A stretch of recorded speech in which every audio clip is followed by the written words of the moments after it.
The air in the Siboney shafts was a thick soup of heat and damp earth, vibrating with the constant, bone-rattling drone of the winch. For 2.5 years, your entire existence was defined by the cold steel cables. As a winch operator, you controlled the literal lifeblood of the mine. Yet, while your hands worked the machinery, your eyes were always fixed on that distant light. You spent your shifts sketching business plans on scraps of paper, hidden from the foreman's gaze. You were dreaming of a life beyond the crushing weight of the Northwest bedrock. When you finally turned in your resignation, the retention bonus felt heavy in your pocket. It wasn't a reward for the years of toil. It was the fuel for your future.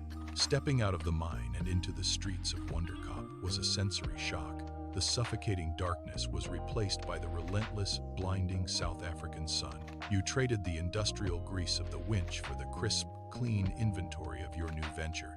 With your savings, you bought industrial coolers and a high-end tattoo kit. By day, you sold ice and ice cream to the sweltering community, providing a cold reprieve. By night, you transformed into an artist, your needle tracing intricate portraits. For months, the momentum was unstoppable.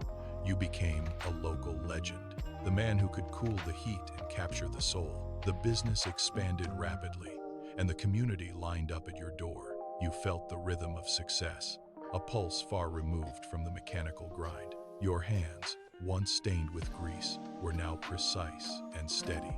The future looked as bright as the midday sun, and the shadows seemed like a lifetime ago. Then, you met the stone. It wasn't a physical rock, but a sudden, crushing regulatory hurdle. It halted your supply chain and threatened to bankrupt everything you had built. The business hit a wall. You stood in your store, staring at the empty coolers and the idle tattoo chair, the silence louder than any explosion. The pressure was identical to a snapped cable deep underground, a moment where everything could fall into the abyss. "Not like this," you whispered. The community still needed you, but the path was blocked. Your dreams were suspended by a fraying thread, and for a moment, the darkness of the mine felt like it was reaching out to pull you back in. But you didn't panic. You remembered the bedrock. You spent 3 days analyzing the local market, identifying a new niche in mobile distribution. You pivoted, turning that crushing stone into a stepping stone. You didn't just survive.